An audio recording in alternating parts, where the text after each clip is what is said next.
All right, ready. All right. Hey everybody, welcome to Unbreakable Radio, episode 5. I'm super excited to have my friend Megan on today. Megan and I met probably like 5 years ago when I was a barista at Boostum here in Manhattan. And I've watched her over the years go from a graduate at Kansas State University and a collegiate athlete on the rugby team here to visiting chiropractic college. And I think are you in your last year now? You're in clinical rotation, right? Yep. I think that in the movement fields, we often have like a very male-dominated voice, and as women and as queer women in movement and allied medicine, I really wanted to hear what you had to say and kind of get your perspective and approach on things, and to elevate that voice, and kind of hear about your journey and your approach to movement and the body and your history in athletics. Sweet. Hi, I'm super stoked to be here, and I'm jazzed about all things chiropractic and all things movement and all things women's health specifically. And so this is awesome. Yeah.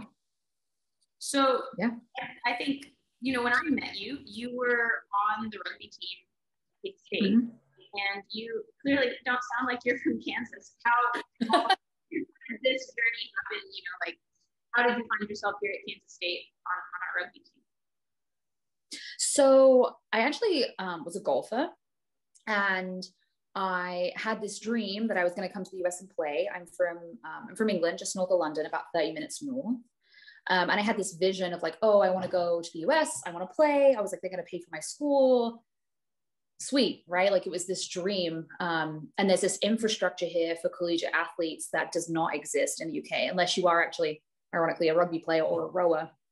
But we don't have the kind of intensive competition or training opportunities. And it's just not something that we value in the same way that the States does. And so to me, it was like this exotic, interesting opportunity, which I don't know, I ended up in Wichita, Kansas. So I don't know if exotic is how I would describe it, but I kind of fell on my feet with a wonderful coach, an amazing, like little tiny D2 school, and a fantastic team.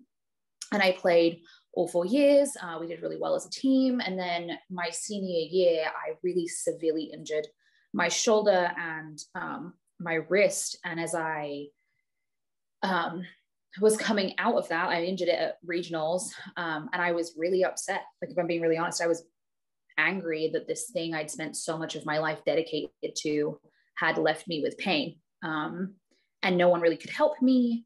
I sought help from doctors and physical therapists and the athletic trainer, and I just wasn't really getting anywhere. So when I started at K-State for grad school, I was angry. Like, I was really upset, and it was this big transition point in my life. And I was TAing, and my background is in English literature, so I was TAing for that. And one of my students said, "Hey, I'm on the rugby team and I really think you'd like it." And I was like, okay, yeah, cool. I was like, my body's already, it's so backwards, but I was like, my body's already hurt, so how bad could it be? Yeah, that's fine. So I ended up going to my first practice, and I felt like I got hit by a truck. And I went back and did it the next day. And then I just kept doing it. And then suddenly I was at a game and had no idea what was going on. And then, years later, I was still playing, had met my wife, had met all of my friends. And basically it became weaved into this like intrinsic part of my life that even now I'm not playing. I'm retired from playing. I still have this big connection to. That's how it came about. And it honestly, the decision to go to that first practice was the best decision I ever made. And there's no way I would be where I am today if I hadn't have gone. So I think in listening to you, say that I'm already hurt, how bad can it get? And then, saying like, I felt like I got hit by a truck after my first practice. What do you think, because I think as somebody who deals with chronic pain, like you mentioned, like I was angry, and that's like a major component to dealing, right, with like physical injury and pain, is this like emotional roller coaster of like kind of feeling betrayed by, your body, and then finding disappointment maybe in the medical community. How then did you kind of garner an increased interest in these like recovery modalities, or like, you know, how did you deal with that pain and being on the rugby team? Did you get like hooked in with a good practitioner, or did you kind of like do it yourself? Like, how did that process flow? So I had almost zero care during my time at K-State. I just kind of made do. And in retrospect, I can't believe I did that. Right now that I have regular care and I have practitioners that I trust, I can't believe I just like freeballed it. When I got married, my other half was under the care of a fantastic chiropractor in Lawrence. And she was like, you know, you should just come. And I was very skeptical. Like I'm not afraid to say, like, I was truly skeptical of chiropractic, really anything that wasn't just like pure Western medical science. I was like, nope, that's quackery. Don't want anything to do with it. She's like, just come. You're in pain. See if it helps. And yeah, she was right. So after all those years of like shoulder pain and wrist pain, for the first time, I was pain-free. And I think that that's often how people come to different kinds of practitioners or alternative kinds of practitioners. Is that, like, you know, it was my last step. A teacher who was leading a seminar I was at last week said that often we're the last stop before like a shaman in Peru, right? Like they've gone through every option, and then suddenly we are at the chiropractor and we're just like Hail Mary and hope for the best. And yeah, I was pain-free. And from there, I was like, I cannot imagine a life where I go back to not taking care of my body, to not having someone who's invested in me, helping me take care of my body. And then my goal was always, oh, I really am interested in women's health, even though my background's in something unrelated. I had this vision that I would maybe be an OBGYN. And then I discovered that like pelvic floor physical therapy was a thing. And then I discovered that there were chiropractors who also help with like women's pelvic floor issues and pregnancy and postpartum. And so I was like, why don't you just come tour the school with me? And then all of a sudden I'm a chiropractor and I'm about to graduate. And it was just from this one visit with this one doctor who made me realize that I didn't have to suffer by myself. Yeah. And so I think that a lot of chronic pain, even if it cannot be truly alleviated due to the nature of the injury, having someone look at you and be like, hey, I see you. Yeah. And I hear you, and this blows, and it's okay not to be okay.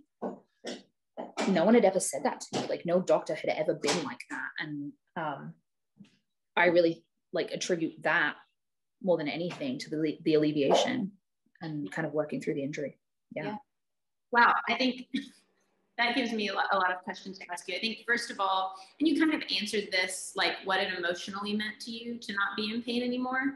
And then I think also, well, that first practitioner, you know, what happens if that first practitioner that somebody interacts with isn't exceptional, right? I think it sounds like you got plugged in with somebody really, really good right away. I think a big problem, like you had expressed, right? Like I'd been to surgeons and physical therapists and all these things and kind of like not feeling relief. And some of that's like maybe the methodology that the person's using, but some of that's just like, yeah, this emotional recognition of I see you, and yeah, this blows and we're going to work on it together. Do you think that that informs, you know, now that you're going into clinicals, that informs how you're approaching your practice, you know, like in terms of like one thing, even that in the strength coaching theory we talk about is like the biopsychosocial model, and that comes into like performance and pain and everything. Yeah. Do you think that kind of informs your practice? And how so?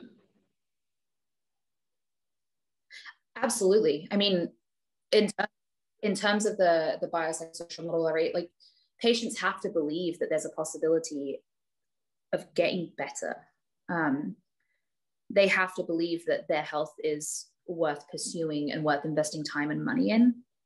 And I think that a lot of practitioners unknowingly chip away at that belief. And so for me, making sure that my patient knows like, hey, this might be a long road. but we're going to do what we can. And even if I'm not the person to help you, we will find the person to help you, even if it's not a chiropractor, even if we have to go down a different route, even if in the long run, it's a surgeon, I'll help you find the right one. And I think just instilling patients with the belief that they're worth investing time in, like it's worth investing time in their own body and their own health is really important. Yeah. I think that like as a queer woman in strength coaching, right? It's like, it's largely a male dominated field. And I love my friends that are men in the field deeply, obviously, but I think that sometimes it's hard, or, maybe not as much now, but that starting out in particular, it was hard for me. It's hard to be what you can't see, right? And that we have, maybe one or two women that get exalted as like, oh, she's the first strength coach in the NFL and she's a woman or something, right? But that we don't see ourselves as role models in educational fields. Oftentimes, like, I don't know if I've ever seen any people that look like me, right? In these like continuing ed circumstances, or even in like my initial education. And so I think I felt like I had to work really hard to wrest an image for myself as feeling like validated and empowered to like be like, okay, I can do this and we can be really good at this and we can help people. How has that been for you? As you mentioned, like your wife is also in chiropractic school. So are you both kind of on the same? Yeah, I'm sure that, I don't know if that's something that both of you experienced, but what has y'all's journey been like, with this kind of like queer component in these, because I think, queerness is inextricable from the body in more ways than is really in the scope of this conference to discuss, but like, yeah, it's there's so much of an embodiment of that. And so I think then how do we as practitioners interface with that?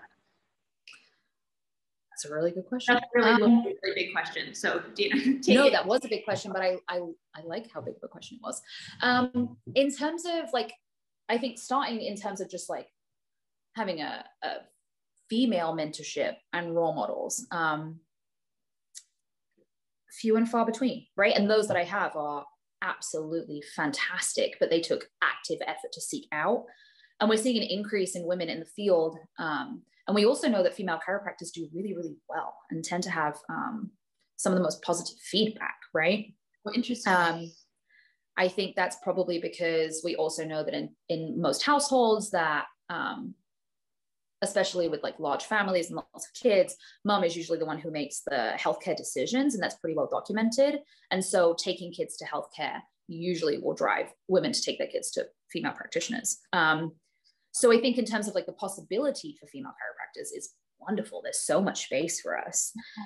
The issue is the education component. And my experience in the education part of this process has been less than stellar. And that's no reflection on my school. It's just very much that it's hard to learn a physical profession from doctors who are a foot taller than me. And they are a foot taller than me, like my first 4 tech professors are huge, were huge men, massive, huge wingspan, all of this body to use as a lever. And then there's me, and I'm not tiny by any means, but trying to wrestle, like, how do I use my body, my very like feminine body to create this kind of force? And I felt like it took me a really long time. Yeah. It took me a long time to find someone who could show me, and who was like, hey, this is a way that you can do this, and that your size and your shape does not have to be a barrier to good adjusting. It can actually be the opposite. And so it ended up in me creating a women's club at school, a women's adjusting club, with the hope that eventually like other women will learn those things that I was super fortunate to learn by kind of bumping into the right people, and creating a space where even though we have these huge, very masculine, very much massive men teaching our tech classes, that, hey, there's like space for you too. And in terms of queerness in the body, I think it's something that is still missing in the profession. And if I'm really honest, and I think the reason why that like struck me as such a big question is because it's something that's maybe missing from my practice. So thank you for that reflection. I know for a fact that the lack of queer practitioners in a lot of alternative, wow, my dog is like going off. Hercules. That yeah, mine were losing it a while back. He's like absolutely losing his mind. Having queer practitioners where queer patients feel safe is essential to health and to life. And I think we see that, right? Particularly when it comes to our trans friends in the trans community, having a practitioner who understands the nuances of what that means for the body, and then how to balance, right, this delicate balance between like being true to yourself and then also making sure that the body is protected and has longevity is super important. And we see these things when it comes to like conversations regarding binding and top surgery. And I think it's really easy for a lot of practitioners to be like, oh, these things are bad, without understanding the nuances of like balancing the physical needs of the body with the emotional and spiritual needs of the body. And so I'm hoping that as this conversation like becomes more freely had, that we'll see a push towards other queer chiros and PTs and docs, like being able to have those conversations and be like, hey, bodies need modification. That's cool. How do we do this in a way that is like productive for you, sustainable, and like has longevity to it? Yeah, absolutely. Well, and I think one thing even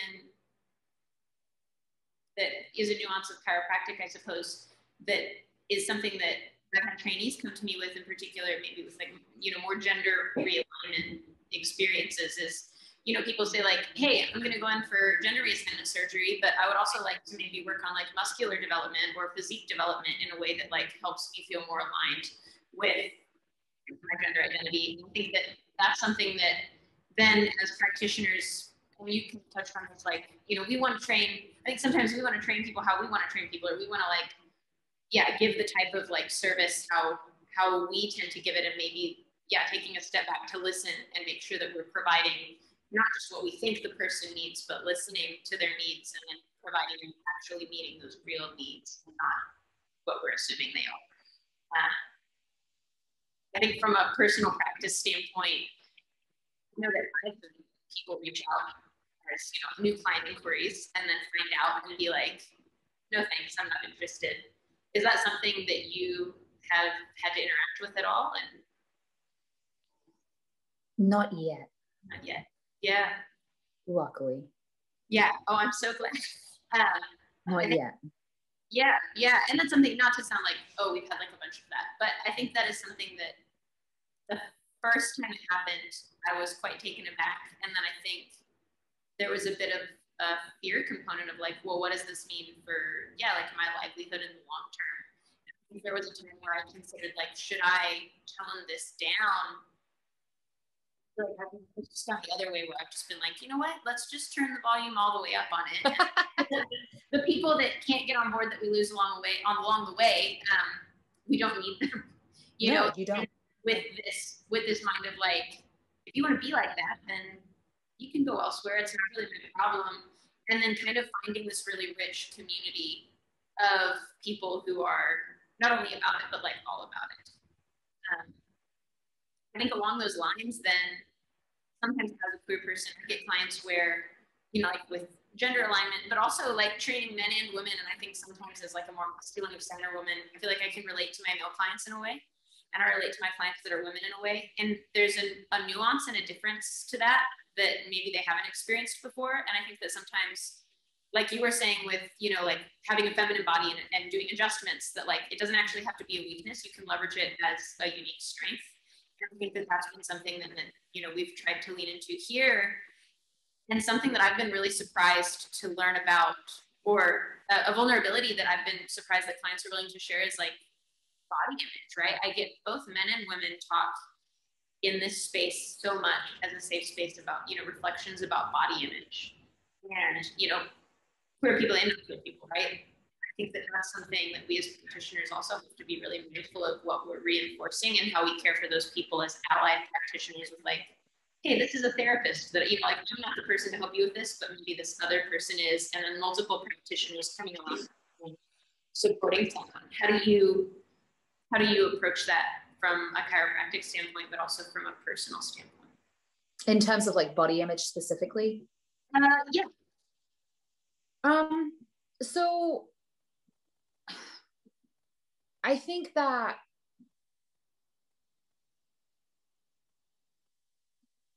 I would like to think, that's probably a better way of phrasing it. I would like to think that because we are a healthcare profession that prides itself on the ability to listen, that perhaps we're a more open space for individuals who maybe don't fit a like standard body norm, right? Or fit an ideal image of body. I know my own experience and like my familial experience with healthcare and body image has been nothing short of horrific. My mom suffered with her weight her whole life, like struggled with it, and was constantly reaming herself and belittling herself, and always on this journey to be healthier. And the irony is that when I look at what she did and her habits and how she ate, she was very healthy. But because she was overweight, all she was hearing was things that medical practitioners were telling her. Hey, you're not sick, you're just fat. Hey, if you just XYZ, you would feel better. And so because no one took the time to listen to the things that she actually did, they just saw her and then reacted. I mean, ultimately, I'm like, this is dark, but it killed her. Like she went into the hospital sick, wasn't believed, and wasn't taken seriously with her symptoms. And so I would like to think, and I pray to God that I'm speaking on behalf of my entire profession, that chiropractic offers a space for all bodies to be seen and to receive care and to be witnessed as a whole human and not less of a human, depending on body image and body type. And that's something that I know I hopefully endeavor to achieve in my own practice. And it's something that's really important to me. And I think that we have a lot of power. We have a lot of power to empower those communities and people who are struggling and who feel like they aren't being seen and they aren't welcome in other health spaces. And I think maybe that's part of it is, right, we have this habit of gatekeeping spaces that talk about health. Like, you don't look a certain way, therefore you must not be interested in health. Yeah. I don't know if that really answered your question, but no, it absolutely did. And I think it also makes me think more too about chiropractic. I think a lot of the times, and maybe we can kind of do maybe some myth busting around chiropractic, because yeah, I, have clients that come to me that have never seen a chiropractor before, and I have a chiropractor, and there's a couple of chiropractors here in Manhattan that I think are like really, really exceptional. And I have one that I go to because with my structural differences, like, yes, I train, and yes, I train as intelligently as possible, but with the severe physical trauma history that I have, it's really a matter of trying to outfunction immutable poor structure from, surgical and injury history. And so I find, substantial relief from, both passive modalities and active modalities. And then I'll have clients come in and they'll be like, oh, this doesn't, I've been struggling with this thing. And it's something that, I don't want to pile strength training on to something that maybe needs to be adjusted or needs maybe passive modality care. And so I'll recommend, like, hey, these are a couple really good chiropractors in town, see who takes your insurance or whatever, whatever works for you. But these are the people that I would see. And some people have seen a chiropractor before and found it helpful. And so then they're pretty receptive of like, oh yeah, that's great. I didn't have one here. Like, I just moved here. But then some people are really like, no, I don't know. They're charlatans, right? And I think it's really a shame, because I think that, and I don't want to pit physical therapists and chiropractors at odds with each other, but I've had some pretty disappointing, like you mentioned, like I've had some really disappointing experiences with physical therapists, and found, like you found, chiropractors here in town that say like, I see you and we're going to do this together. And I'm sorry that this sucks. And so how can we reach those people that are maybe more inclined to be skeptical of, like, how do you approach that? So as a former skeptic, I think this is a great question. One, chiropractic has a really bad image. And that's kind of our own fault. There has been infighting amongst the profession for years. And I think it's something that is finally being addressed. And we're starting to like put up a more solidified front in terms of like what we do in our scope of practice and who we are as practitioners. And so I think as that starts to smooth itself out, we'll find that a lot more people are interested in seeking our care. One of the biggest problems that we always run into in the chiropractic profession is that the research sucks.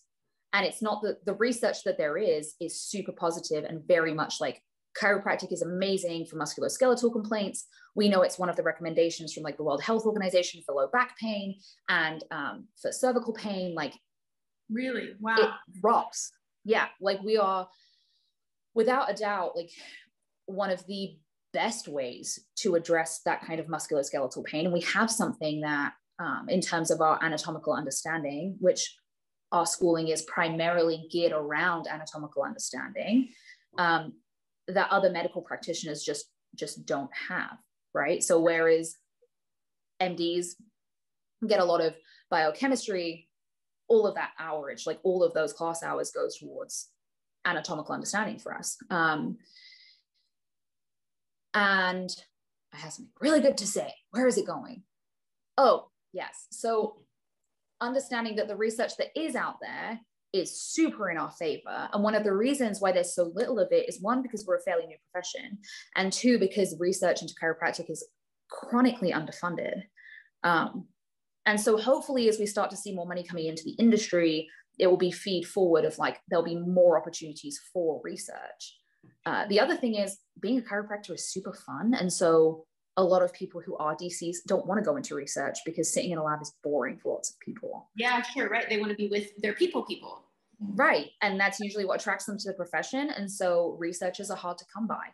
But there's some phenomenal research out there. Dr. Heidi Havoc, who's out of New Zealand, does a lot of research on neuroplasticity and kind of what does the adjustment do to the brain. And she did some really compelling studies on like, hey, we see neurological changes in the brain after there has been an adjustment delivered. And so chiropractors will often talk about like our job is to adjust the nervous system. So essentially we get the body back online by connecting brain to body, improving proprioception and like 8 million other benefits. But Dr. Havoc's research shows that yes, like what we thought we were doing, we're actually doing. And hopefully as this research starts to come out, people will put more faith in us and people will be more willing to come visit us. The other flip side, right, is that a lot of our bad reputation has come from like the big scary stroke thing regarding cervical manipulation. And so for a long time, there was a belief that there was a direct causation between cervical adjusting and vertebral artery dissection. And it took some big shot like neuroscientists and neurologists and neurosurgeons to come in and kind of do the research and say, hey, that's flat out not true. They're not causative. We do see a correlation, and that correlation is usually that patient is already having stroke, comes into the office with the worst headache they've ever had, and then the chiropractor is not diligent in diagnosing or referring them out to the right person. Or in identifying these medical crisis signs prior to doing an adjustment. Yeah. Yes. And so that is where the correlation comes from. And that is purely from a lack of listening, of understanding, and like being fully present with the patient when they come in. Like, hey, what is it we're actually dealing with here? The stats on that are like somewhere between 1 and 5 million adjustments. Right. It's safer than getting in your car every day. It's safer than getting in your car every day, and it's a lot safer than spine surgery, right? Which is often what we are attempting to kind of circumvent is people having to have really invasive procedures for structural or neurological issues that maybe could have addressed more conservatively. And so I'm hoping that as we see this pushback towards like a very pharmacological approach to health, and I think there is like an increasing pushback, or at least a better understanding of where pharmacological healthcare fits in the healthcare system. The integrated spectrum. Exactly. Here, like. And so I'm hoping that we'll start to see people who are formerly skeptics like feel comfortable in at least trying it. And I, as I said, I was a skeptic. So even in chiropractic school, I was a skeptic. Like my first year, I was like, this feels good, but I don't even know why I'm doing this. Yeah. Yeah. Or is there a sensation of like, maybe this is placebo? And then I think actually I debate the value of placebo. I think a lot of people say, oh, well, something, like a lot of manual therapy, we don't have research that 100% elucidates what's happening, but we know that people, what's happening. But we know that people move better and feel better afterwards. So then it's the value, right? And I know that like as somebody who, I've been chronically uncomfortable for 5 years. And then some of that is that there's scar tissue and hardware in places that is always going to be there. And that the immediate relief, both physically, psychologically, emotionally, etc., that comes from an adjustment, the value of that is immeasurable. And then I think you look at, books like The Body Keeps the Score, and what is this relationship of like physical pain and trauma and all of these things, and that the value of an adjustment for, whatever modality it is, I guess. And that's something I'd like to put on too, right? Is like, I think for me, like I oftentimes find relief, like my cervical spine on the left side suffers quite a bit because I've had this past year with this left hip thing, it doesn't move. My rotation is poor to a certain degree because of my gait cycle, and cervical manipulation is like so relieving. But also there's all these other things, right? People come in for cupping and e-stim, and like what is your approach to all of those? Like, how do you create an integrative practice with those? And then I've also seen you do like functional strength training. So how do you marry kind of this balance of like conventional adjustment or cupping, or these different passive strategies with these active strategies? So my primary focus is always the adjustment, right? And it's the one thing that chiropractors do the other healthcare professions can't, right? So to me, the adjusting is the most important part of any visit. And from there, I think other modalities are an amazing and wondrous addition. And so for me personally, and this kind of like unknowingly taps into a very big like controversy within the chiropractic field, but usually I will stick with any soft tissue modalities that are done, big controversy, by hand, which is the meaning of chiropractic is done by hand. So yeah. And people have varying different stances on that. Some people believe that chiropractors shouldn't be doing any soft tissue modalities. And if I do, as I said, usually they are like myofascial release, sometimes instrument assisted soft tissue work, and functional movement is something I'm super jazzed about. And that's because I think that when people are rehabbing or building strength, it's really easy to jump straight into like the middle of the alphabet. But if A through whatever isn't where it needs to be, then all we're doing is building dysfunctional movement patterns. And then you're going to be beyond my help, right? Then we're looking at like big intervention. And right. So I think helping my patients like, hey, I'm really glad you feel better. I'm glad the adjustment helped you. I'm glad this myofascial release helped you. And then from here, we can start very small, like building these movement patterns back to kind of where they need to be. And for me, I will only do that to like a certain point. And then after that point, right, that's now a job for specialists. That's where PTs are amazing. That's what they're there for. I would refer out for all like IES, for e-stim stuff, ultrasound stuff, or go into a PT. But you will find chiropractors who do all of it. And I think there's space for all of us. As I said, I just have a very like particular philosophy. And I also think that physical therapists, in the same way that we train the chiropractic adjustment, physical therapists literally go to school to practice rehab, right? To learn how to rehab people back to their very best. And so why would we not use them?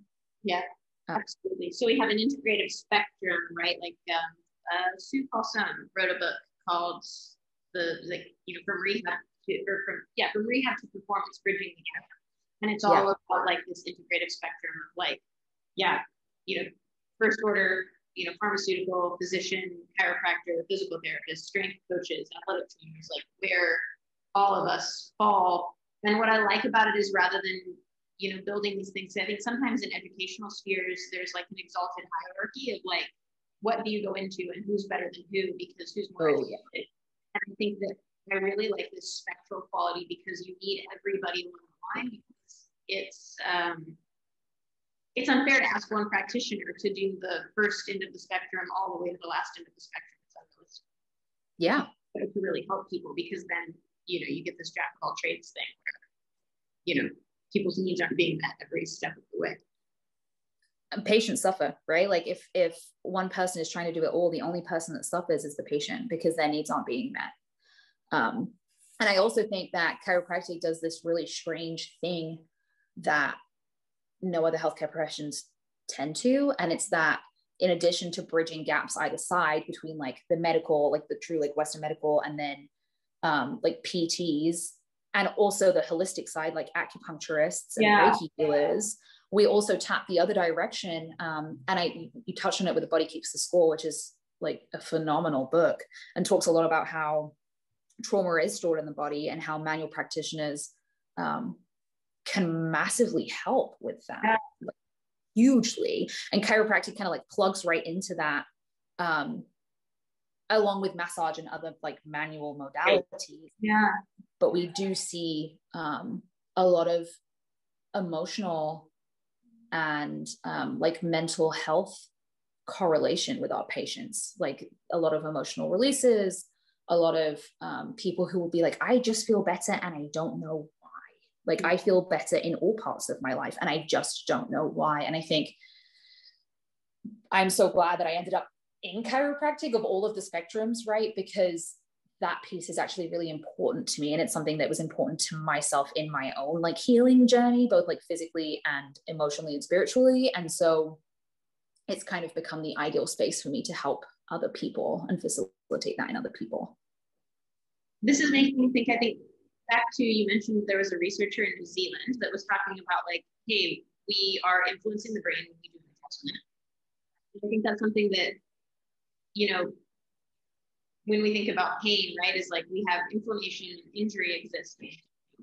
Like you blow out your meniscus or you tear a muscle or something, and then the inflammation and injury exists there, but that the pain exists in the brain, right? Which is why we can have things like phantom limb syndrome, or like long after an MRI shows a fully healed tissue and long after scar tissue is no longer imageable, we can still, we have patients that still say like, I'm still in pain, and that it's a function of, it's a brain function, not a tissue function at that point. So what then, how do we leverage that interaction with the brain? Like what's going on in the neuron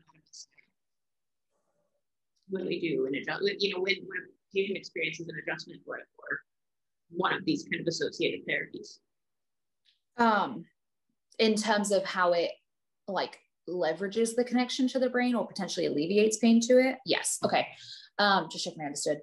So I think that a really common symptom of pain, right? Because when we talk about pain, we talk about it like this big scary thing and something like to be got rid of. And I think when we're talking about it as the chronic, yes, chronic pain is horrific, and we're really bad at managing it. And I say we, like collectively are really bad at managing chronic pain, as I'm sure you know.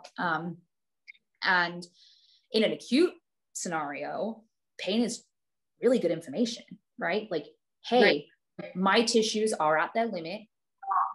Stop. Whatever is happening, I need it to stop. Something is wrong. And it's basically like the emergency brake.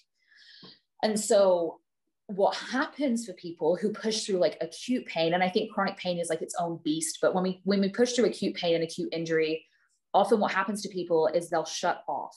And so all of a sudden that area is no longer connected. And I think of it as like being online and offline, and it's now offline, right?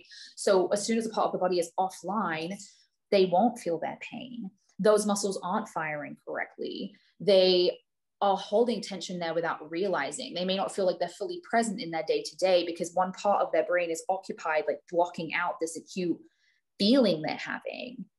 And I think one of the biggest things we see in chiropractic is that we often get one of two responses, right? Which is like after the adjustment, they're like, oh my gosh, I was in pain and I didn't even know. Or they say, I am now in pain and I've realized I've been ignoring it for a really long time. And from there, right, as soon as they're back in pain, which sucks, but from there we can then start unwinding and like figuring out like, hey, why is this? What's the cause of this? And easing out the problem.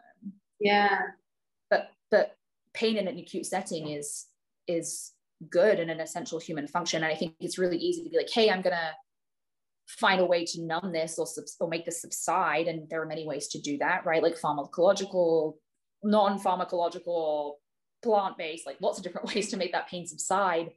But that it's fundamentally useful to us, and it's useful to us for our survival. And when I say survival, I'm not talking like hunting and feeding ourselves. It's useful to us in our day-to-day interactions, because as soon as we're blocking out parts of our body, there's a good chance we're not fully present. And as soon as we're not fully present, we are not the best versions of ourselves. And then we're not the best versions of ourselves for our partner, for our job, for our boss, for our friends, because a part of us is always occupied with like, hey, you're ignoring a part of yourself.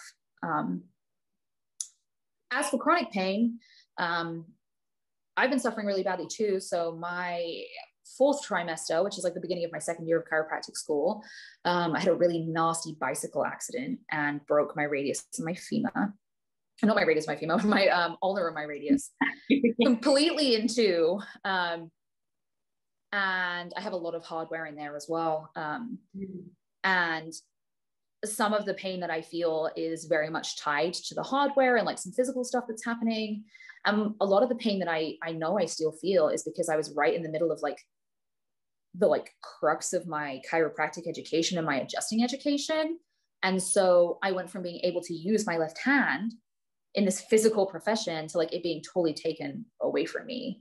And part of that was amazing because I learned to be super adaptable in the way that I adjust. And part of it is that I still feel like my strength and my proprioception and everything else is not where it needs to be. And I know that a lot of my pain stems from that. And how to address that, I have no idea. And if you have someone who specializes in that, I would love to meet them, because I think that's where maybe collaborative care with other kinds of practitioners is really important. Yeah. And that's something, you know, I think like you said, some of that's from the hardware, right? And so, you know, like for myself, I have SI joint fixation, and then, you know, old hardware kind of like in the pelvic ring from breaks that is inert, if you will, from like a structural standpoint, and that it's not supporting a joint or, you know, holding something together that's non-union. But the SI fixation is, and has been for, 5 years now, right? It is never. And that they've told me that removal of hardware would likely not lead to relief, and that actually if it increased instability, that it might make it worse. And so then I think for me, part of the value in chiropractic has become that it increases my comfort with that, because that's something that in the absence of pharmaceutical agents, there's really no relief from. And that's something that I definitely feel like I've experienced. Like you said, right? It's like you are so chronically, mentally, and emotionally occupied with blocking and, you know, ignoring or compartmentalizing this thing, because if you pay attention to it, you're consumed by it and you're not present. Yeah. But when you're blocking it out, you're also in a way partially consumed by it and not present. And so I think as a trainer, when people go in for surgery or they ask, like, you know, do you think I should seek out surgical options, or do you think I should go to a physical therapist and try out surgical options? I'm always a big proponent of like, you know, if you can get a non-surgical option that manages this, that your physician will approve, I would explore it first, because firsthand, like as somebody who's had surgeries oftentimes, I think people think that that's like the easy way out and that will be the quick fix that will find relief. And I find that, you know, there are certain circumstances, right? With us, right? Your full forearm break or a full pelvic fracture, like there's no no option. Yeah, you like that's it. It's done. You either don't have a pelvis or you have surgery. But I think that with people that are iffy on surgery, if you can explore other gentler management systems through adjustment and through strength training first, that's a superior option, because any surgery that fixes also begets a problem of some kind. And then how do we manage that, right?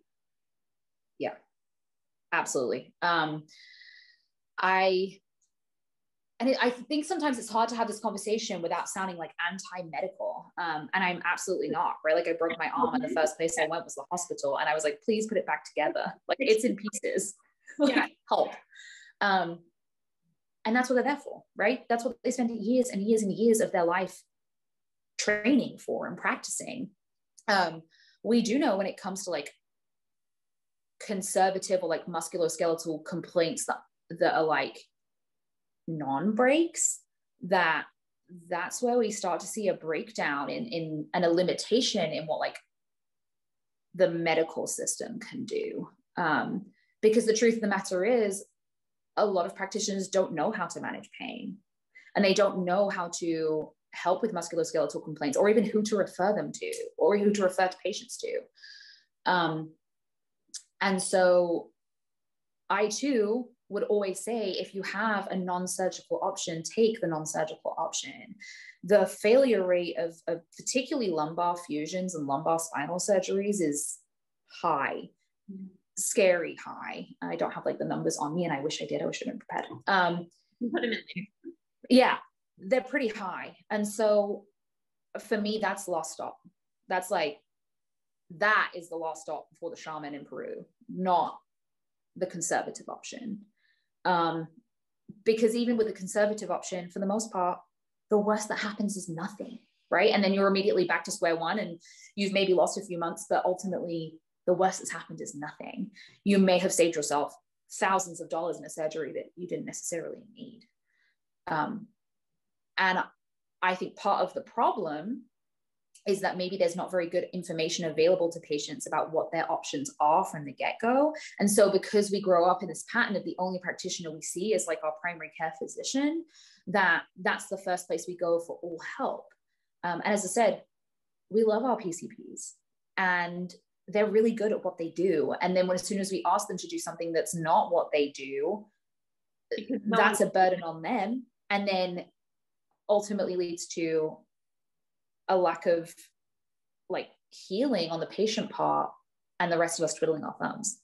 And so good information, like what other practitioners do, be it PTs, chiropractors, strength training, acupuncturists, like whatever like floats your boat, I'd say give it a try, and then go see the surgeon. Yeah. Do you almost think then that people should have I feel like I've got like really good chiropractic, really good massage therapist, excellent, like family practitioner, and then the surgeons that handle this stuff have also been really excellent, encouraging of like these other things. So I think it almost makes me think like we should have a chiropractor in our back pocket, like before we have problems. Yes, absolutely. And then it becomes preventative medicine rather than palliative medicine. Yeah, and there's a big shift currently toward that being the case, right? And I know there are lots of people who are hesitant to have their child adjusted. And I think that gets into like a sticky kind of controversial topic. But when we look at even down to childbirth, right? Like one of the most traumatic processes that happens to a human in their life, especially if it's a traumatic like vaginal delivery and you have forceps or vacuum or something that assists baby, assists might not be the right word. I think one, our birth process in the US is screwed and horrifying. And two, the care after that birth process then doesn't help, right? If you had a holistic options for baby from the get-go, and if that was part of like your healthcare routine, what would life look like, right? If baby was adjusted immediately after birth or soon after birth, what would the torticollis numbers look like for infants? What would the ear infection numbers look like for infants? What would good neurological function in babies and infants look like? And that's like a theoretical question. Like, I don't know. Yeah, sure. Yeah. But also right now we have like a massive infant mortality rate, maternal mortality rate, especially here in the US. And surely anything that like vaguely helps is a good thing. Yeah. Anything with even the potential of helping is a good thing. And I think fostering that kind of relationship for a lifelong relationship. Oh, I do have a good chiropractor in my back pocket. Oh, I do have a good acupuncturist. I do have a good strength coach and physical therapist is exactly how we should be living. That's exactly what health should look like for us.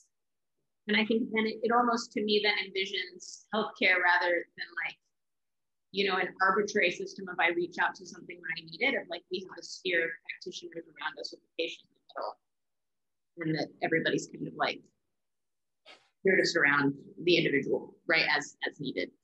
Yeah. And I think that speaks to our definition of health too, right? Like health should be full body nutrition, strength, like what makes a whole person function and what makes a whole person live like their optimum life with the least risk of injury and sickness. And we know that good nutrition does that. We know that like good exercise does that, and sun exposure and being outside, and the community does that. And yet whenever we start talking about health and wellness, all of those things disappear, and suddenly we're just focused on how do we get rid of pain and how do we get rid of the symptom. Yeah. Well, I think as we kind of wind down towards the end of our hour, I usually like to ask folks, you know, what anything that you do, and I think this can be like professional to professional, like movement professional to professional, or like movement professional to gen pop individual. Is there anything that you're reading, any research you're excited about, literature, etc.? And then along those lines, like, you know, things that you listen to, things that you watch that you think that the rest of us, be it specialists or gen pop, should consume?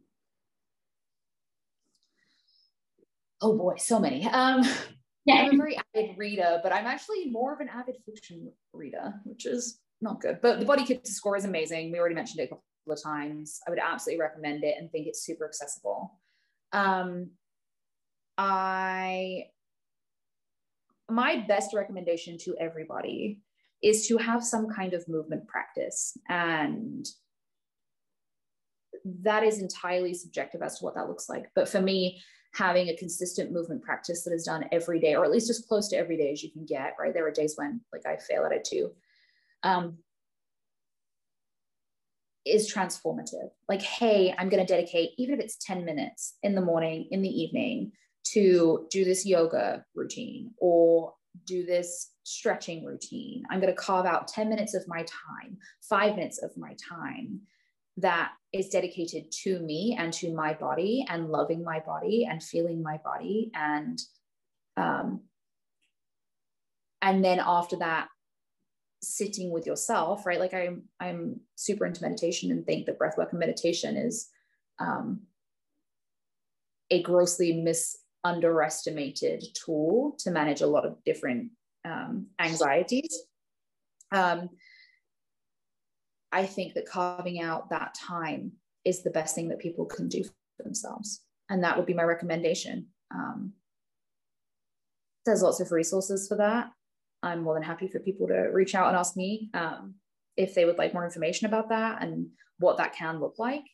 And I think whenever we say movement practice, people jump to like, oh my gosh, they're talking about like my whole hour of cardio, or like, oh my gosh, they're talking about like a whole hour of lifting, which like, cool. Yeah. Like do that too. That should be an important part of your life, but 10 minutes to 20 minutes of movement, just movement, every day is what I would recommend.